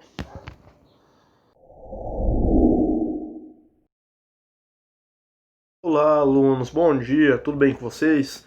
Começando aí mais uma aula de informática. Seguindo esse conteúdo aí, seguindo essa semana nova, alguns horários novos, algumas novidades, mas são coisas rápidas, final do ano aí tá acabando, estamos encerrando. E pessoal, uma aula muito especial hoje, não que as outras não fossem, mas essa é especificamente sobre um projeto que eu acredito que vocês já estejam sabendo, ou não, ou já começaram a ficar sabendo. De qualquer forma, a gente vai começar a falar um pouco hoje e vamos prolongar esse assunto aí por mais tempo, inclusive nas lives, que agora teremos lives de informática. Vamos ter um momento aí ao vivo, eu e vocês. Demorou, mas esses momentos chegaram. E ao vivo não, ao vivo e online, na verdade, né? E a aula hoje é isso aí, é podcast. O que é podcast? O que nós vamos falar sobre podcast? Vamos falar sobre o que sempre gosto de tratar qualquer assunto com vocês lá da raiz, para vocês entenderem de onde veio, o que é, o que significa. Eu tenho certeza que alguns alunos conhecem, e eu acho que alguns ainda não conhecem, mas vão conhecer, porque conforme vocês estão sabendo, nós vamos fazer o projeto Autoestima, onde vocês vão produzir alguns materiais, onde o último material, o principal, vai ser a entrega de um podcast produzido por vocês, e com todo o auxílio, com todo o suporte dos professores. Todos os professores vão estar aí para ajudar vocês. Vai ser um projeto bem legal. Eu tenho certeza que vocês são criativos, vocês são feras e vão fazer aí trabalhos excelentes. E eu estou super ansioso para ver o resultado. E aí, para já preparar vocês para esse projeto podcast, para os alunos aí que vão topar esse desafio, fazer esse material, essa aula vai ser muito importante até para vocês entenderem assim, saberem explicar o que é um podcast, poder falar sobre. E vamos lá, vamos começar falando, a gente vai falar hoje nessa aula, vamos falar mais na live e por aí vai. E aí qualquer dúvida, qualquer problema que vocês tiverem, Qualquer coisa que ficou confusa, qualquer coisa que vocês quiserem a mais, vocês anotem e me passem ou nos meios de atendimento, WhatsApp, Instagram, e-mail, Google Classroom, ou nas lives que nós teremos. Acredito que na sexta-feira, se tiver mudado o dia, me perdoem, mas agora, no momento, enquanto eu gravo esses vídeos, nossas lives estão para sexta-feira. Ok? Então vamos lá, podcast. Primeira pergunta, vocês sabem o que é um podcast? Vocês já ouviram um podcast? Já gravaram um podcast? Eu já ouvi, eu utilizo muito podcast, é uma ferramenta que eu gosto bastante e bora falar dela. Primeiro, de onde surgiu o podcast? O que significa podcast? Já na teoria, ali na raiz da palavra. Pessoal, o podcast ele é uma palavra que é junção de iPod com broadcast. O que é isso? iPod é um aparelhinho que hoje ele é um pouco descontinuado, é pouco utilizado, que inicialmente era um aparelho da Apple, era um aparelhinho de ouvir música. Assim como antigamente tinha os aparelhos de MP3, MP4, um dos precursores e um que fez muito sucesso foi o iPod. O iPod era um tocador de música, você transferia ali as músicas no formato MP3, etc., para o iTunes, e aí você ouvia a música nesse aparelhinho, você pulava de música e tudo mais. E era um aparelho que tinha também acesso à internet. Esse aparelho foi ficando moderno, porém, com a evolução dos outros aparelhos, como os smartphones e os iPhones e os tablets, o iPod ele foi ficando de lado, porque basicamente o iPod só servia para música, guardar fotos, então não compensava você andar com um smartphone, um tablet e um iPod, sendo que o tablet e o celular já têm as mesmas funções do iPod. Mas antigamente tinha o iPod e ele era um reprodutor de mídias e inclusive rádios. Tinham rádios, tinham web rádios e tinham as músicas. Então esse é o iPod. E broadcast é uma forma de transmissão via rádio para programas de rádio diretamente e para televisão. Então broadcast tem a ver com transmissões online. E aí basicamente era programa de transmissão online no iPod. Porque no começo os podcasts eles eram feitos especificamente para o iPod. Eles surgiram ali para o iPod. Assim como um outro aplicativo, assim, uma curiosidade, o iFood, aplicativo bem popular hoje em dia, quando ele surgiu, ele era um aplicativo feito apenas para o iPhone, por isso o nome iFood. Ele era só do iPhone, e aí esse aplicativo cresceu tanto, que aí passou para os smartphones, para os Androids, e popularizou. Mesma coisa foi com os podcasts. Eles foram criados para o iPod. E era uma forma, eles eram transmitidos via sinal de rádio, que é o sinal online. Essa é a origem do nome podcast. Para o iPod, via sinal de rádio. E o iPod, o podcast, pessoal, ele surgiu em 2004 por um ex-VJ da MTV, Adam Curry. VJ, por que é VJ não DJ? Você colocou errado, professor, não coloquei. Porque a MTV, que é um canal muito grande, mundialmente, no Brasil ela foi extinta, né? Não tem mais o canal aqui, mas a MTV, ela tem os apresentadores, né, que tocavam músicas, tocavam clipes, faziam programas musicais, e aí é chamado VJ. VJ é diferente de DJ, então VJ da MTV. O Adam Curry, ele fez o primeiro podcast e disponibilizou em um iPod. E o podcast, pessoal, ele é inspirado no formato de programa de rádio. Ele tem muitas referências aí de programa de rádio. A maior vantagem do podcast, qual é a maior... assim pra tela. Qual é a maior vantagem do podcast? É porque o conteúdo, ele é 100% sob demanda. Você ouve o que você quer, você ouve na hora que você quiser e quando você quiser. Um programa de rádio, vocês já ouviram um programa de rádio? Não sei, deixa aí nos comentários se você já ouviu um programa de rádio. Mas acredito que os pais de vocês, os avós, é porque essa geração de vocês aí não é muito ligada a programa de rádio. Mas aqui meus tios, por exemplo, escutam muito rádio, programa. Então, vocês devem saber o que é um programa de rádio. Os programas de rádio, geralmente, eles têm horário para começar. Começa ali no horário exato, então a pessoa tem que se programar. Assim como um programa de TV aberta, a pessoa ela tem que se programar para sentar ali na frente do rádio, naquele horário. E o programa de rádio, ele é muito específico. Ele geralmente é feito em uma emissora, com conteúdo parecido, com um público igual, e a gente não tem tantas emissoras, não tem tantas opções. Isso é um programa de rádio. O podcast, ele tem inspirações no formato do programa de rádio, mas por ele ficar hospedado offline também, você pode ouvir o podcast, não importa a hora, ele é lançado em um horário, mas você escuta em qualquer horário aquele podcast. Então essa demanda de você poder escolher aonde você vai ouvir, o horário que você vai ouvir,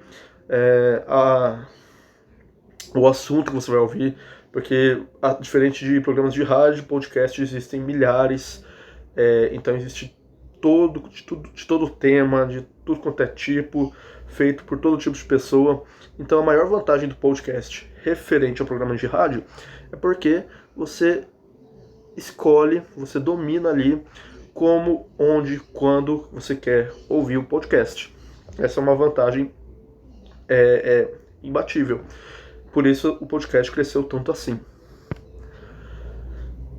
E o podcast, ele tem algumas semelhanças com os programas de rádio. Semelhanças que não são à toa, foram inspiradas, né? São inspirações em programas de rádio. Geralmente todo podcast inicia com uma vinheta.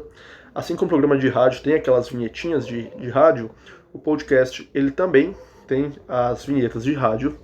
Um podcast precisa de locutores, um ou mais de locutor. Ele não é só música. O podcast tem que ter ali o locutor. E no podcast, assim como no programa de rádio, ele vai sempre referir a pessoa do outro lado ao interlocutor como ouvinte. Então no podcast, assim como no programa de rádio, o radialista fala lá, bom dia, minhas ouvintes, meus ouvintes. No podcast é a mesma coisa. Quando se refere ali ao público, né, a quem está assistindo, ele se refere como ouvinte ao interlocutor ali daquele podcast. Então essas semelhanças, elas são inspiradas no programa de rádio mesmo. A vinheta, a musiquinha de fundo, as musiquinhas de intervalo, sempre tem em um programa de rádio, e a maioria dos podcasts tem também. Então muitas das coisas do podcast é a essência dos programas de rádio, que surgiu há muito mais tempo do que podcast. Podcast é uma mídia relativamente nova. Os podcasts surgiram em 2004, programa de rádio surgiu lá atrás mesmo. Então o podcast aí tem muita referência. Por ser uma mídia relativamente nova, ela não é tão popularizada ainda. Ela já cresceu bastante, né? Aqui no Brasil está começando a crescer ainda mais. E surgiu em 2004, é um bebê. 2004 tem o quê? 20, 16 anos, quase a idade de vocês. Alguns aí tem quase isso. Então é uma mídia aí que nasceu quase que junto com vocês. Então são bebês, assim como vocês. E ela é muito útil em vários momentos. Por quê? Porque a vantagem do podcast é você poder ouvir em qualquer momento. Então você bota o celular aí tocando podcast, você bota enquanto você vai lá lavar uma louça pro papai e pra mamãe. Quando você está ali arrumando casa, você está ouvindo podcast. Enquanto você está ali deitado mesmo, sentado, sem nada para fazer, ocioso, vai ouvir um podcast. Está viajando de carro, vai ouvir um podcast. Tá tomando banho, bota o podcast para tocar. Porque o podcast, ele é uma mídia, tem a opção de você fazer tudo isso ouvindo música, claro, mas o podcast, ele tem um entretenimento também. Porque existem vários tipos de podcasts. Engraçados, de humor, de filme, de variedade. A gente vai falar disso agora. Então, ela é muito útil porque você bota ali no celularzinho, bota no fone de ouvido ou bota para tocar em som ambiente e vai fazer suas coisas. Diferente de uma série, de um filme, que você tem que parar, sentar na frente e assistir, o podcast não. Outra das maiores vantagens do podcast é isso. Você deixa tocando e vai lá fazer suas coisas e tá ouvindo, e tá prestando atenção, e tá aprendendo, e tá se entretendo. Não tem aquela obrigação de você ter que parar, sentar e assistir como um filme, como uma série, como um desenho, etc. Então é uma mídia muito útil, até para estudar. Você tá ali lavando louça, tá escutando. Você tá ali deitado e tá escutando. Você tá ali correndo pela casa, mas está escutando também. Então, ele é muito útil em vários momentos e a gente vai falar ainda mais dessas utilidades. Como e onde ouvir? Professor, aonde eu acho um podcast? O podcast, pessoal, hoje em dia, eles são hospedados em vários lugares. Existem vários sites e aplicativos para se ouvir podcast. Eu vou falar alguns para vocês que são bons, seguros e com muita variedade. O primeiro deles é pelo aplicativo Spotify. O Spotify ele é um aplicativo de música e também podcast. Ele é gratuito. Tem a versão paga sem anúncios, mas gratuito também tem ali como utilizar. Então, na aba do Spotify, você escreve podcast, vai aparecer ali a categoria, e dentro vai ter dezenas, milhares de podcasts. Vocês vão lendo ali os temas e acham um tema interessante e escuta.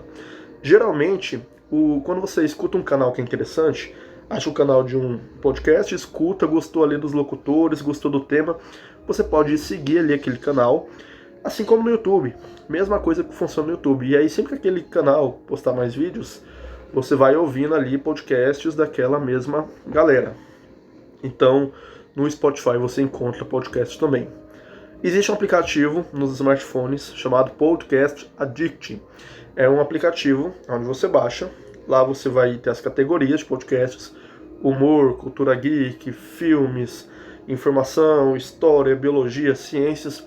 Você vai achar ali várias galeras que fazem podcast, escuta um podcast e acha ali o que te interessa. O Podcast Addict também é um aplicativo muito bom. Outro aplicativo para vocês acharem podcasts é no Google Podcasts. No Google funciona da mesma forma, você vai entrar lá, vai ter categorias. Se você já conhece um canal, eu conheço uma galera muito boa em podcast, um canal muito bom, eu quero procurar eles. Você digita lá. Se você é novo no mundo dos podcasts, quer conhecer aí canais novos, você vai lá no Google, vai pelas categorias do seu interesse. Quero ouvir sobre jogos, quero ouvir sobre filmes, quero ouvir sobre ciência, sobre planetas. Então você coloca lá o tema e acha ali uma variedade de podcasts naquele tema. Outro aplicativo é o Castbox. Castbox também é um aplicativo que segue a mesma linha do Podcast Addict. A interface dele é até parecida e é a mesma coisa. Você entra lá, se você já tem uma galera que você quer ouvir específica, você escreve, senão você vai pelos temas e encontra. E no clássico YouTube também tem podcasts. Você colocar lá podcast no YouTube, vai ter vários. Coloca lá o tema. Então, tem muito podcast hospedado no YouTube também. Às vezes, o podcast ele não trabalha com imagem. Ele é só áudio. Mas aí bota lá no YouTube, fica só uma imagem de fundo e você vai só escutando. Porque o YouTube precisa que tenha alguma imagem, não necessariamente um vídeo. Então, se tiver uma foto ali de capa, rola ali o podcast, você escuta o podcast normalmente. Então, esses 1, 2, 3, 4, 5 são os 5 melhores lugares para vocês procurarem e ouvirem podcasts. São lugares seguros, são lugares fáceis, interface fácil de procurar. Os tipos de podcasts. Os podcasts, pessoal, eles têm alguns tipos também, alguns padrões de podcasts, de ouvir ou de fazer também.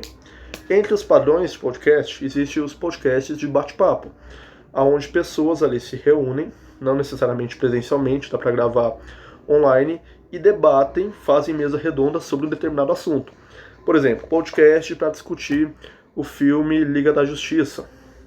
Então, tem lá algumas pessoas convidadas, uma pessoa ou mais, e essas pessoas vão conversar como uma roda de amigos, vão bater um papo ali sobre o filme. Falar, o Capitão América é Marvel, tô falando Liga da Justiça, né? O Batman não tá muito bom nesse filme, mas em compensação a Mulher Maravilha que salva o filme e o personagem.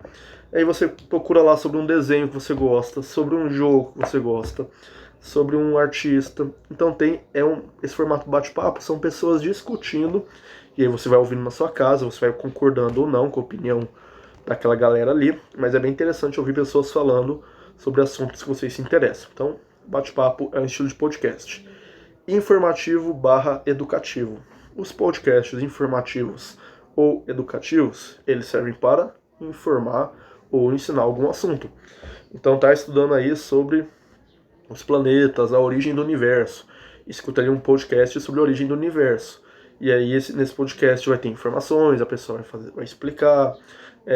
Por exemplo, existem milhares de podcasts sobre o Covid, sobre a pandemia, onde as pessoas informam, explicam, ensinam sobre Covid, etc. Então existem podcasts que vocês escutam e estudam ao mesmo tempo, vão ganhando ali aprendizado, vão entrando informações novas.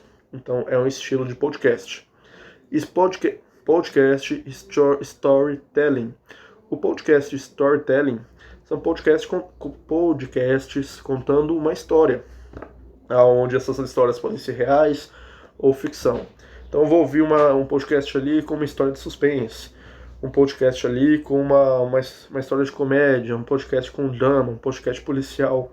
Então são os storytelling. Nesse tipo de podcast, a pessoa ou as pessoas contam alguma história ali. Tem um podcast estilo entrevista, aonde a pessoa recebe ali um convidado, alguém famoso ou não, e aí essa pessoa entrevista mesmo, no sistema entrevista normal, só que está no formato de áudio, que é no formato podcast. Então, tem muito podcast de entrevista, com talvez pessoas que vocês se interessem, pessoas engraçadas, pessoas interessantes, youtubers, e por aí vai.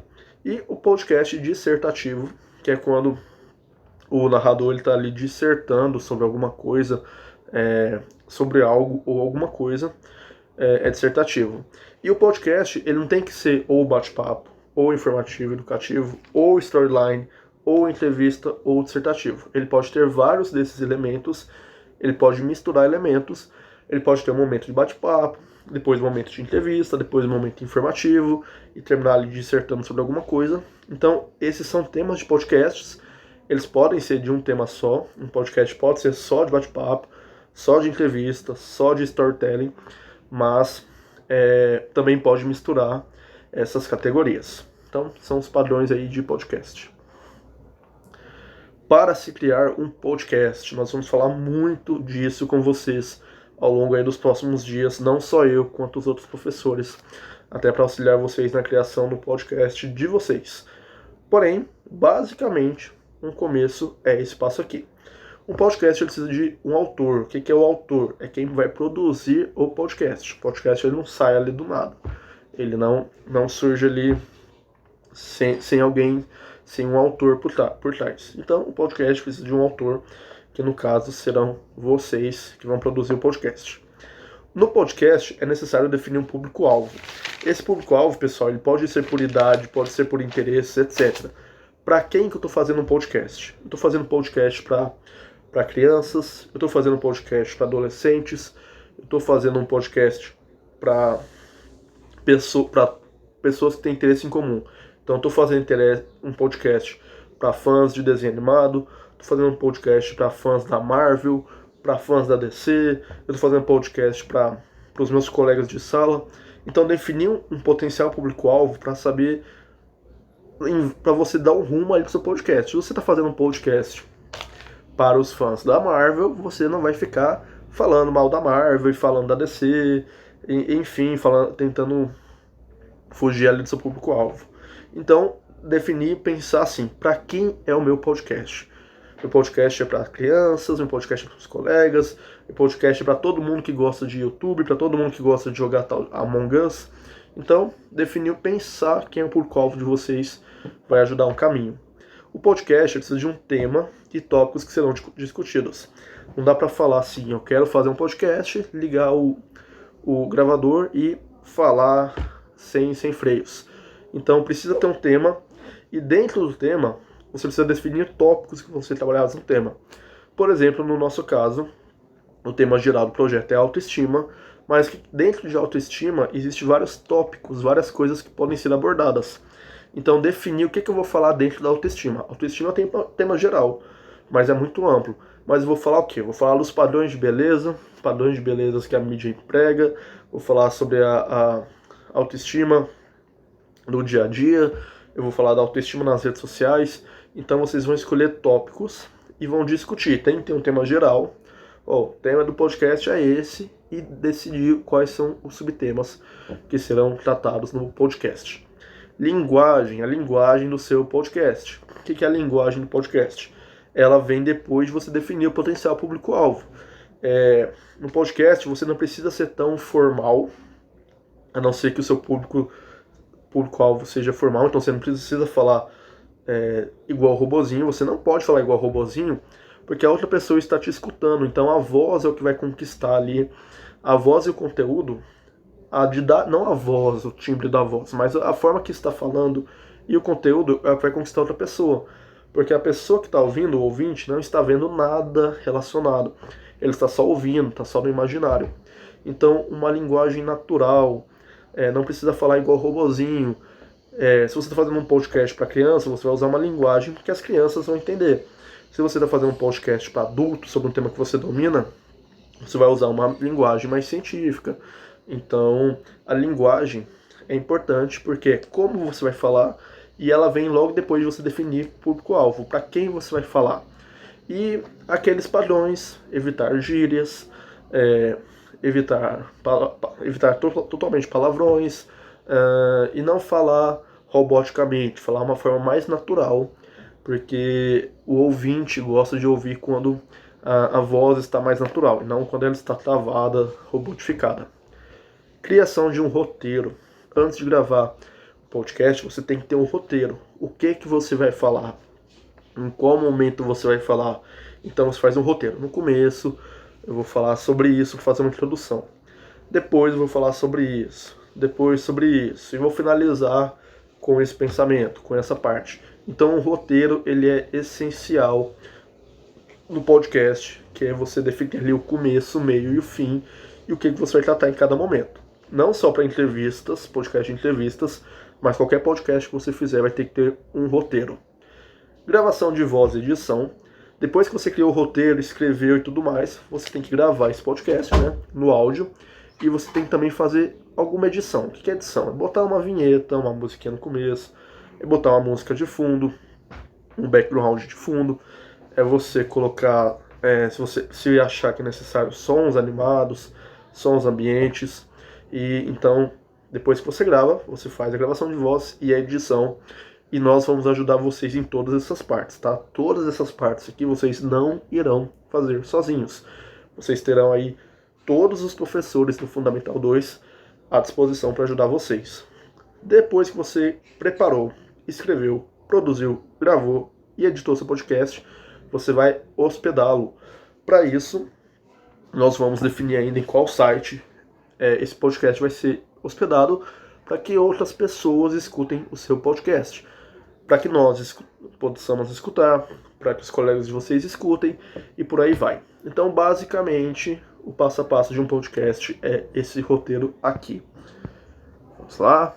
Termos técnicos, alguns termos técnicos do podcast, para vocês já irem se familiarizando aí com esse universo. Vírgulas sonoras. As vírgulas sonoras, pessoal, são elementos sonoros de curta duração para preparar um assunto de cada episódio. Por exemplo, você está fazendo um podcast aí sobre princesas da Disney. E aí você tá falando ali sobre a Bela Adormecida. Aí terminou a Bela Adormecida, você vai falar de outro, mas antes de você começar um tema, você bota um sonzinho da Bela Adormecida ali, bota um áudiozinho ali, bota uma vinhetinha, alguma vírgula que vai ali quebrar, assim como o papel da vírgula, vai dar uma respiração para um outro tema. Então, tô fazendo um podcast, tá falando sobre jogadores de futebol. Você foi lá e falou do Neymar. Aí bota um sonzinho do Neymar, bota o Galvão falando aí, narrando um gol do Neymar, rapidinho, tá? São sons rápidos para você introduzir um outro tema. Então as vírgulas sonoras, elas servem para não ficar só na voz, e aí ter alguns efeitos de áudio. Trilha sonora, são as músicas usadas para fazer o acabamento da locução. Loucuração, escrevi errado, não é loucuração, é locução. Então são as músicas que você coloca no começo para tocar no final ou em algum momento. Então a música, a trilha sonora do podcast é chamado trilha. Aí pela trilha também a gente tem o BG, que é o background. Background é a trilha que abaixa de volume e vira fundo para a locução. Então enquanto você está falando ali, tá tocando um background de fundo, que é uma musiquinha instrumental, baixinha, só para dar um clima junto com a voz. Vocês já devem ter ouvido um programa de rádio, e aí geralmente fica uma musiquinha de fundo. Ela não pode ser muito alta, né? Ela não pode ser superior à voz, ela não pode atrapalhar ali a voz. Ela é só um background para dar ali um clima, dar alguma coisa ali, um tchan para a narração. E ambiência. Ambiência são elementos sonoros para retratar o ambiente, mais usado em podcasts de storytelling. Então a ambiência tá lá narrando uma história e fala assim: era uma vez na cidade, e aí tá lá o barulho de cidade no fundo. E aí o fulano foi passear na fazenda e coloca barulho de fazenda. De repente caiu um trovão, faz barulho do trovão caindo. Faz não, coloca o barulho do trovão caindo. Então ambiência são sons ambientes. Porque diferente de um filme ou de uma série, a pessoa está trabalhando com a imaginação. Então ela está ouvindo a narração, ela está ouvindo a voz e está imaginando ali na cabeça dela. Então esta é uma ambiência. Pessoal, softwares básicos para a criação de podcast. Basicamente, precisa ter um gravador de voz, e aí você faz isso com o celular. E um programa para edição é o Audacity. Porém, irei debater isso com vocês nas lives, como que nós vamos fazer. Porque tem aplicativos que eu fiquei sabendo agora há pouco, eu ainda vou pesquisar esses aplicativos que fazem esse trabalho, de você gravar a voz, você já consegue editar por lá mesmo. Então, o Audacity, ele é um programa de computador, onde você edita a sua voz, coloca efeitos, coloca música. Talvez usaremos o Audacity, porém, se o aplicativo que eu estou olhando for melhor, eu vou passar para vocês. E aí nesse aplicativo você já grava ali, você faz seu roteiro e tudo, você já grava ali seu podcast. Terminou de gravar no próprio aplicativo, você já vai colocar os efeitos, você já vai cortar. Então tem um aplicativo que faz tudo isso, eu vou verificar e passo para vocês. Então aguardem essas informações. E mais uma vez, não desesperem, porque vocês não irão fazer tudo isso sozinho. Vocês vão ter aí um tempo, né? Vocês ou já tiveram um calendário, ou vão receber o calendário até que data, e vão ter um tempo para fazer tudo isso tranquilamente, ok? Então, não entre em pânico, pelo contrário, vai ser muito legal, muito divertido, muito fácil. Pessoal, para hoje era isso que eu queria passar para vocês. Vamos falar muito mais aí de podcast aí ao longo dos dias. Qualquer dúvida vocês podem me procurar, ou qualquer professor do Fundamental 2. Todos vão estar aptos e dispostos para ajudar vocês aí nesse projeto, que vai ser muito legal, e eu queria muito contar com o máximo da participação de vocês pra gente fechar um ano aí com um projeto incrível. E uma tarefinha de casa, né? Essencial, não pode faltar. O que vocês vão ter para casa? Escolher e escutar algum podcast nas plataformas indicadas no vídeo. Eu falei ali várias plataformas onde vocês encontram podcast. Escolham alguma delas e vão procurar algum podcast. Vocês vão ouvir esse podcast, pode ser do tema que for, e após escutar, vocês vão fazer um resumo escrito do que vocês ouviram. Ouvi um podcast sobre vilãs dos filmes de ação. Neste podcast falou sobre isso, sobre a Malévola, tal. Faz um resumo do que você ouviu, faça no caderno, fotografem e postem no Google Classroom um tópico de informática. Caso não tenha matéria de informática, aquelas mesmas orientações, pode ser feito em uma folha na disciplina de OPE ou alguma outra disciplina que vocês tenham folha. Façam cabeçalho com o nome completo do aluno. Vale nota, claro. Qualquer dúvida podem mandar mensagem no WhatsApp. Estou à disposição. Então escolhem um podcast aí legal, o tema que vocês quiserem. Escutem esse podcast. Façam um resuminho no papel.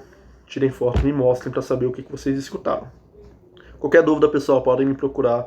Uma excelente semana para vocês. Vejo vocês aí na nossa live. Espero ver o máximo de alunos possível. Estou muito ansioso para encontrar com vocês online. E alguns alunos que estiverem presencial também.